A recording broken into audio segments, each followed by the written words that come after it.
Good afternoon, and welcome to our series of webinars focused on bringing you information about COVID-19 related topics. The information in these weekly webinars is geared toward long-term care and skilled nursing facilities, but we encourage everyone who is interested to attend.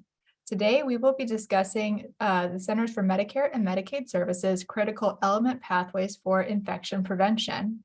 Everyone has been entered into this webinar on mute, but we will be having a discussion at the end. So if you have any questions or comments, please submit them using either the chat or the Q&A tool in your Zoom menu. We encourage you to join us every Wednesday at 2 p.m. for more of our weekly webinars. Next week, we will be discussing recent changes in COVID-19 guidelines. My name is Kathy Caudill. I'm a communications specialist with Quality Insights. And now I'd like to introduce our guest today, Cindy Wandling. Cindy began her nursing career in 1982 as a certified nursing assistant at a long-term care psychiatric center. She became a registered nurse, since becoming a registered nurse, she has covered a multitude of specialties, but eventually returned to her first love, the long-term care population. She has served as director of nursing, clinical consultant, director of clinical operations, and VP of clinical quality and operations. In recent years, her specialty has been regulatory compliance, overseeing 60 facilities covering 6 states. Cindy joined Quality Insights in July of this year, continuing her long goal to ensure long-term care populations receive the best possible care. Cindy, welcome, and thank you for joining us again today. Hi, thanks, Kathy. And as Kathy said, this is an overview. My passion is truly to make sure that our patients and our staff and you receive the best possible care you can in the setting that you're in. And it's pretty tough. We've all survived thus far the round of COVID, and we continue to battle that every day. So today's topic is the critical element pathway of the infection prevention, control, and immunization section. You all know that we're currently living with our feet in 2 different spots right now. We're preparing for 1024, where the regulatory updates will come into effect. And we're also, if you're in your survey window, dealing with the current critical element pathway. So this is a quick overview of the purpose, and we'll get into the objectives here. And always you can put, where do they put their questions, Kathy, in the chat? Yes, the chat or the Q&A tool. Okay, thank you. Both of those are in the Zoom menu. Okay, so the objectives for today is just to understand the importance, recognize the importance of the infection prevention, control, and immunization critical element pathway. It truly does impact the care that we deliver and the outcome of our patients, and that's something we want to focus on. Also understand the purpose of the CE and its elements, and understand the benefit of promoting CE for effective infection prevention. And by doing so, we decrease our facility-acquired infections, and we improve the residents' quality of life by preventing avoidable hospitalizations and emergency department visits. So let's talk about why it's important. Why is a critical element pathway so important? It keeps us on the path of doing the right thing at the right time for the right reasons. So when we look at our infection preventions, according to the Centers for Disease Control and Prevention, it is estimated that 1 to 3 million serious infections occur every year in nursing homes, skilled nursing facilities, and assisted living facilities. Why are we using pneumonia as an example? Because according to the CDC, the most common causes of viral pneumonia in the United States are the influenza virus, the respiratory RSV, and then COVID. So when you think about those and the opportunity to stay on your immunization processes in your center, here's a big green vaccinate. And you know we always encourage that at Quality Insights. This is additional information that you can use from an article written actually prior to COVID that goes over the primary causes of pneumonia, the fact that they're the most serious and the most common infections that occur in our nursing homes, that they're second most common among nursing home patients, and that pneumonia is also the reason for transfer for individuals from a nursing home to a hospital. And this article also goes on to describe the other contributing factors that our population is at risk for the development of pneumonia. So let's talk about what is a CE. This was really hard to find. I told Kathy prior to that I'm always looking for credible sources to explain to me what is a CE. And my peers in the nursing home group could probably do this better than myself, but essentially it's a management plan. It's a step-by-step management plan. So the critical element pathways that we have access through CMS and the websites we're going to go over are actually the same tools that the surveyors use when they come to your center to conduct their surveys, either annual or a complaint or infection control survey. And it tells them, it leads them down the path. So it is exactly what it says it is.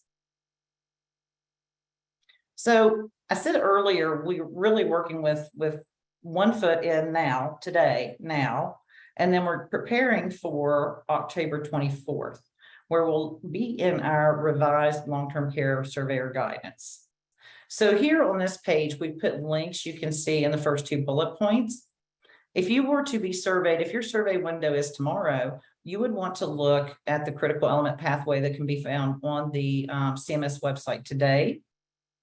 If you're preparing for your survey window in November, you'll want to go to this link after the 24th. But if you're not aware, the advanced critical element pathways are located on this link, revised long-term care surveyor guidance, the revision for surveyors, and it was a result of QSO 2219. So that's a lot of information on one page. And again, we included the links so you could look at both. The 102422 is 19 pages in comparison to the link today, which is 17 pages. So they have added some, and we're going to go through each element that the critical element pathway covers. This guides your surveyors from one tag to the other. And it's really important to know that, and it's really important to familiarize yourself to these pathways. So we're all very familiar, prior to COVID, we're very familiar with 880. There are some minimal changes in that in the upcoming element pathway, but it contains and covers, and 880 covers your standard transmission-based precautions, your resident care for COVID-19 related concerns, infection prevention control practices, that includes your policies, your practices. Are they based on national standards, and are they reviewed at least annually? Infection surveillance is covered in 880. Visitor information, that includes when not to visit or precautions are to be used when visiting. Laundry handling is also in 880. And an add, October 24th, is water management. So what else is covered in this critical element pathway? Quite a bit. 881, your antibiotic stewardship program. 882, your infection preventionist qualifications and role. 883, immunizations, influenza and pneumococcal. 885 is your COVID-19 reporting of residents, to residents, their representatives and their families. 886 is testing of staff and residents. 887 is COVID-19 immunizations. And 888 are your policies and procedures. So you can see there's quite a bit of material covered in this one critical element pathway. It's also important to note that in this critical element pathway, your guidance given to the surveyors will lead them from one tag to another. So in this particular CE, it explains to the surveyors that if there's a glitch in your antibiotic stewardship program, go ahead and look at unnecessary medication reviews. And it will tell them exactly where they need to go, what they need to look at. And also, if there's a deficient practice found there, it can be cited under F757. So a lot of information, a lot of materials to consider with these critical element pathways. Somebody correct me if I'm wrong. Back in the day when these all rolled out, there were 44. I didn't count to see actually how many existed today. But if you're not familiar with the critical element pathways, it is important to note for every piece of your survey process, there is a critical element pathway. They're wonderful to use in your quality programs. So with that said, I want to talk just a minute about how you can affect change using these pathways. Okay, so as a team, the first thing you would want to sit down and consider would be how effective is our current process in infection prevention and control. So even before starting a critical element pathway, sit down with your team and talk about what are in-house acquired, what do our QIN-QIO notes say? What are we finding in our rounding? What are we finding in the monitors and the audits that we conduct routinely, particularly throughout COVID? Great. If you have a wonderful, sustainable plan, that's great. Now go on and consider all the categories that we discussed in 881 through 888. Are they all in place? Do you have the data to support the fact that you don't have any deficiencies or issues in your center? So those are things to decide, okay, we may have an issue, and I want to see if we're compliant with everything in this critical element pathway. You can move on and conduct one in your center. So if it's no to sustainability, or you feel as a team, as a clinical team, leadership team in your center, that you want to conduct this to see if you've missed anything along the way, it's great to get started. But you'll notice one of the first bullets is choose several members from your subcommittee, because if you've never done one, critical element pathways are very time consuming, very. And that's if you know how to work your way through one. Someone trying to do this for the first time, it's going to take a little bit longer. But we talked about all the different elements. It doesn't always have to be a clinical person. It certainly cannot always be your infection preventionist. It should be a larger group taking smaller bites of the elephant. So consider that. Also, by having more than one person do it, you're removing that unintentional bias from the evaluation. So then compile your data and look at the areas in which different reviewers found different things, and collaborate as a team, determine and prioritize that. So in determining your reason for your discrepancies, was it a shift that was monitored? Was it a unit? Was it staff? Once you pull all these things together, prioritize your areas and determine where is your highest risk for your resident population. Then you go on to a root cause analysis. And one thing that's really important to remember, when you do a root cause analysis on any one issue, it's not a job performance review. It's always about your process. It's not about your person, because what you're trying to define is where is the gap in our process and how can we fix that? So keep that in mind when you proceed to do your root cause analysis. Once that's completed, obviously we're going through some QIN-QIO really quick. You want to do your plan, do, study act. Then when you've completed that plan, do, study act, implement that.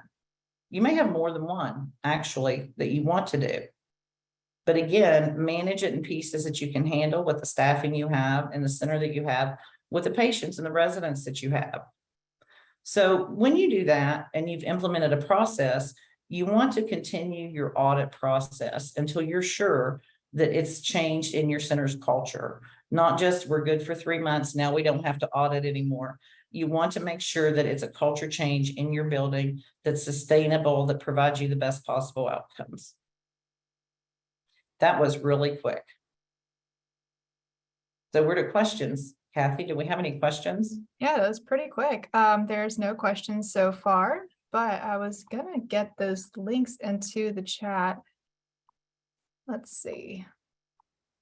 So the links that you were sharing earlier, we will have the slides for this available probably either this afternoon or evening. Once we get the recording up, we will share the slides where people can access those resources. But I will go ahead and share them in the chat for today. Hopefully I got those labeled correctly, but those are the ones that you were looking at earlier. Okay, so if anyone has any questions at this time, please submit them using either the chat or the Q&A tool. We'll begin the discussion here in a minute. While we're waiting, I'd again like to remind everyone that next week's webinar will be discussing recent changes in COVID guidelines. That will be next Wednesday at 2 p.m. If you want to talk further on these subjects, but prefer a one-on-one discussion, we invite you to join us during our office hours, which are every Tuesday at 8 a.m. and every Thursday at 2 p.m. The office hours are kind of like a chat room, but they're live, so you can drop by and someone on our team will be there to answer your questions. And you can find the links to those live chats and all of our webinars in the newsletter that we send out each Friday called the Last Minute Lowdown.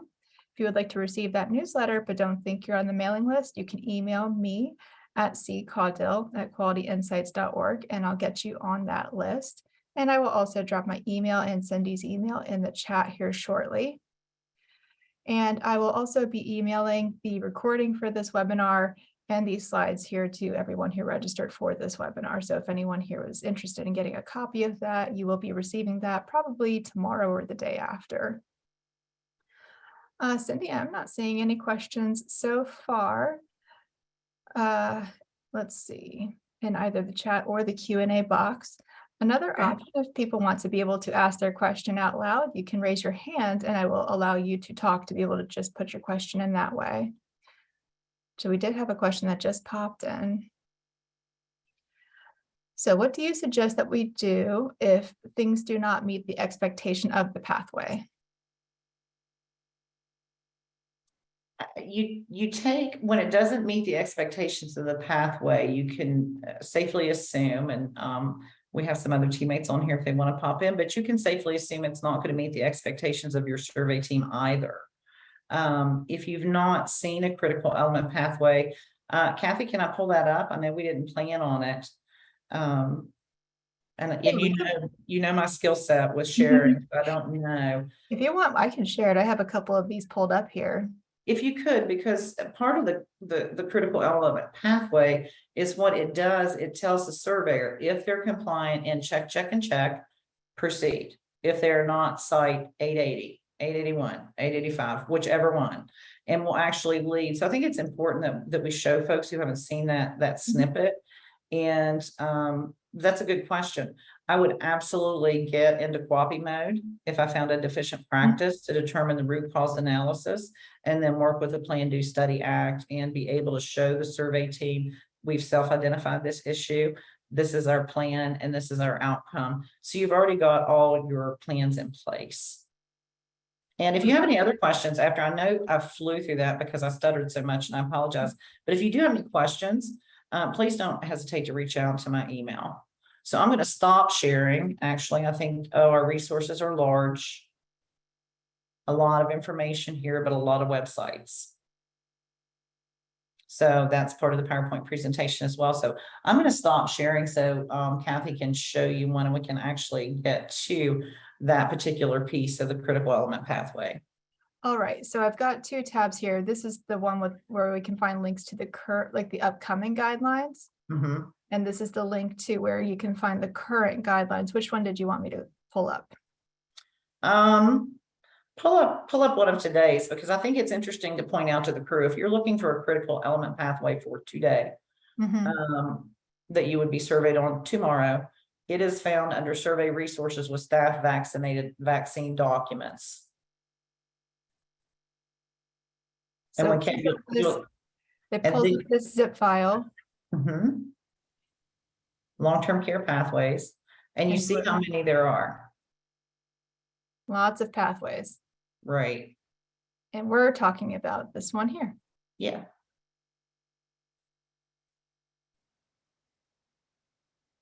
So as you can see, this is the current pathway. This is dated for September of 2022. Or actually, sorry, this is the upcoming one. No, I can't see now. They'll see my big nose if I lean in. If that says 9/22, that's today's. Yes. You're right. Is that the one we wanted to look at? Sure. They're pretty much the same structurally as far as the document. And just scroll. So this is what it looks like. You can see how in depth it is. It involves staff interviews, patient interviews, depending on which element pathway you do. So let's stop at it. Oh, let's stop right there. Oh, let's get back up. Right there. So you see the number 3 there in the gray. The surveyor's already gone through that entire section. So once they've completed that section, it asks the surveyor, does the facility have a facility-wide IPCP, including standard policies, procedures, and education that are current based on national standards and reviewed at least annually? If they check yes, or if you check yes, you move on. Good, great job there. Mark that off your list. If they check no, then your tag will be 880. And the whole process goes on throughout the critical element pathways. I hope that answered the question. And if you've not worked your way through one or seen one, this is how it leads your surveyor through the process. And I say surveyor, but in truth, these are your basic interventions to provide optimal care. So if you find an issue, and that's why it's so important not to focus on a person, but focus on a process, that you can be objective and say, no, we didn't do that, so now we need to fix it, without any type of glitch in your process. Was there anything else you wanted me to screen share? No, I think that covers the question. I hope it did.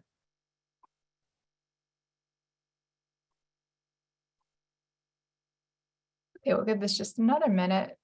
I have not seen any other questions come through just yet.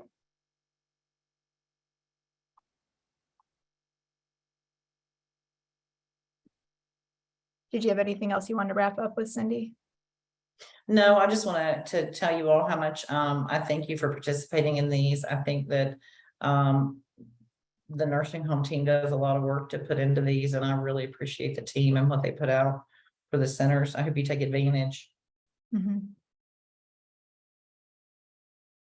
Okay, well, I think we can wrap up then. If anyone has a question in the next minute, we'll take one more look before we head out. Okay, so again, if you need to contact me, you can reach me at caudill@qualityinsights.org. You can also contact Cindy at cwandling@qualityinsights.org. That's CWANDLING. I have our emails in the chats if you need to take those down. I will also be sending an email in the next day or two to everyone who registered for this webinar with a link to the recording for this webinar, as well as those slides, so people can find the links to all of those resources. I'd like to thank Cindy for joining us today, and I'd like to thank all of you for joining us today. And I don't see any more questions, so I'm going to go ahead and wrap this up, and we hope to see you again next week. Cindy, thanks for joining us again. Thanks, Kathy.